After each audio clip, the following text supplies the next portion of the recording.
Bonjour, bienvenue dans On s'explique. Je reçois aujourd'hui Gérard Delvaux, président de l'Ordre des experts comptables. Bonjour Monsieur Delvaux. Bonjour Monsieur Bréban. On s'explique. On s'explique.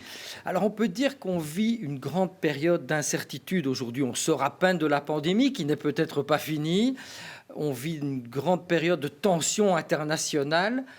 Aujourd'hui, les experts comptables que vous représentez, quel rôle peuvent-ils jouer pour accompagner les entreprises dans ce grand contexte de crise? Absolument. L'expert comptable a tout d'abord un rôle préventif important, de prévenir évidemment les difficultés de l'entreprise. Alors, nous venons de sortir d'une crise pour rentrer dans une autre. Assez curieusement, les faillites, les procédures en réorganisation judiciaire n'ont pas été nombreuses durant cette crise, en cause le fait que pas mal d'entreprises ont certainement, disons, postposé leur paiement au niveau, disons, de l'ONSS, du précompte, et ont reçu évidemment des subsides assez conséquents des régions et de l'État. Et aujourd'hui, l'expert comptable, donc dans ce contexte de crise, il joue quoi? Le rôle de guide? Alors c'est un guide de manière à pouvoir tout d'abord vérifier les situations comptables, être, comment vais-je dire, vigilant au niveau des orientations à prendre et des solutions à donner aux difficultés, disons, de l'entreprise. Et tout ceci se base évidemment sur une analyse en profondeur des situations comptables de l'entreprise, de la situation financière, de la situation trésorerie et de la rentabilité, disons, de l'entreprise. Est-ce que vous avez le sentiment que votre profession est bien connue ou est-ce que vous souffrez d'un problème d'image? Je pense qu'on souffre un problème d'image au niveau, disons, de notre profession, parce que c'est une profession un peu qui semblait un peu coincée, disons, au départ. Un peu poussiéreuse, qu'il faut évidemment faire connaître à l'extérieur. Et de toute façon, on connaît l'expert comptable lorsqu'il y a des difficultés, très souvent, de manière à pouvoir trouver les solutions. Donc, nous sommes là aussi, pas seulement, disons, au niveau de l'interprétation des chiffres, mais également pour soutenir l'entreprise. Et nous avons certainement une vocation, disons, sociale également à devoir jouer en la matière. Je le disais, ce déficit d'image, parfois, vous n'êtes pas aidé. Je me souviens, il y a presque 2 ans, Paul Magnette, dans un discours du 1er mai, avait écorné encore plus, si j'ose dire, l'image des experts comptables. Il avait carrément dit que vous portiez atteinte à l'intérêt général. Ça vous a fait mal? Oui, certainement. Et j'ai repris Monsieur le Président Magnette en lui indiquant que nous n'avions pas que la fiscalité, évidemment, et que nous ne sommes pas là pour organiser certainement la fraude. Nous sommes là pour maximaliser, évidemment, la rentabilité de l'entreprise, mais d'une manière correcte, d'une manière éthique, et sans procéder, disons, à des entourloupes fiscales ou quelconques. C'est pas du tout notre rôle.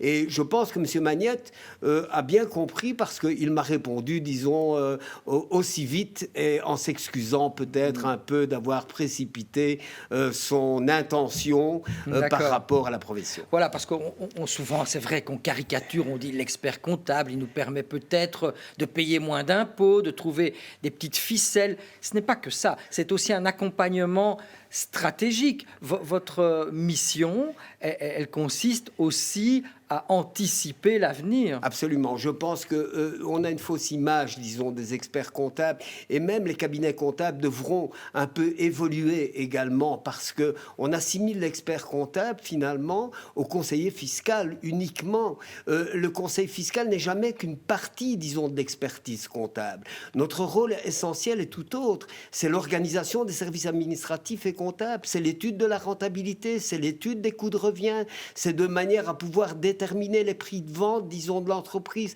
de voir les difficultés de l'entreprise, des départements, de voir que fait-on, disons, lorsqu'une entreprise se trouve en difficulté, et d'éviter les responsabilités également au niveau des dirigeants d'entreprise. Est-ce que c'est aussi de l'humain qu'on sous-estime? Parce qu'il y a aussi une dimension psychologique. Vous accompagnez véritablement parfois des chefs de petites et moyennes entreprises qui ont besoin d'un support psychologique. C'est souvent les chefs des petites et moyennes entreprises que nous accompagnons. Et c'est évidemment l'humain, parce qu'on prend généralement sur soi les difficultés, disons, des dirigeants d'entreprise, parce que les dirigeants doivent se battre sur plusieurs fronts. Et très souvent, ils négligent les aspects, disons, financiers et de rentabilité de l'entreprise, en étant plus dans le pragmatisme senti que vérifié, disons, par les chiffres. Est-ce que, comme d'autres professions, aujourd'hui, l'un de vos défis, c'est le recrutement? Autrement dit, est-ce qu'il y a une pénurie de talents dans le domaine de l'expert comptable? Comment attirer les jeunes? Est-ce que vous oseriez leur dire que votre profession est sexy?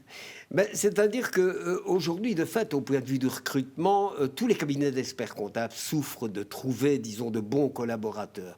Je pense qu'il faudrait, disons, démarrer à la base, c'est-à-dire dans la formation. Dans la formation au niveau des hautes écoles et au niveau des universités. Et d'avoir un espèce de pragmatisme entre la théorie et la pratique. Parce que c'est un métier, disons, pratique avant tout.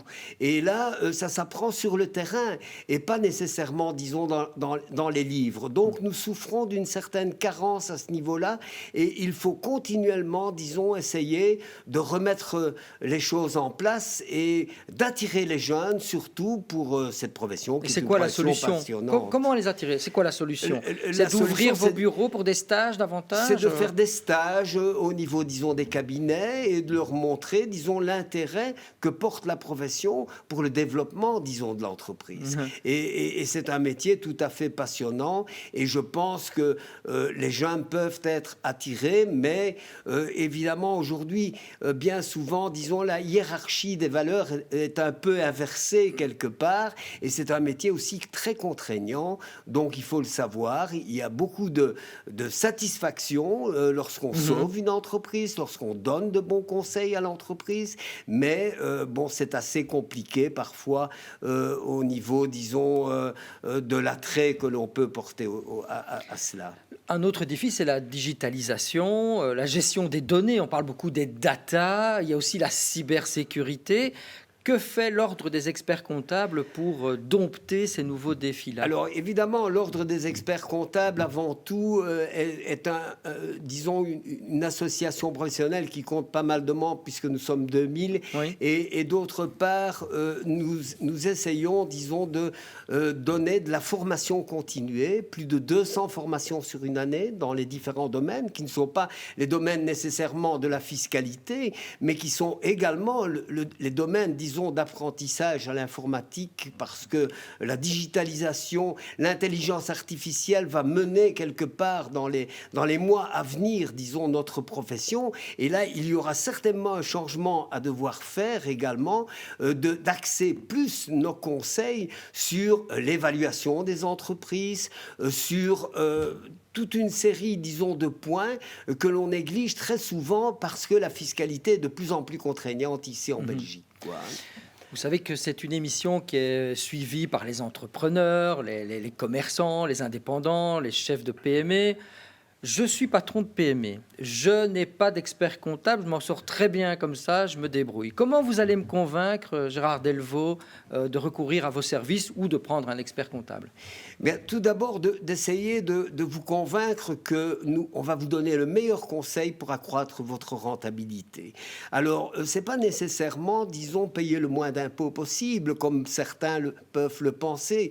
Le rôle de l'expert comptable est évidemment de minimiser d'une manière tout à fait éthique et tout à fait correcte la charge fiscale, mais c'est surtout, disons, essayer de faire progresser l'entreprise. On en revient à la stratégie, de se donner une vision stratégique. On revient à la stratégie et de son organisation, parce que beaucoup de PME, forcément, disons, souffrent d'un manque d'organisation totale au niveau, disons, des différentes procédures.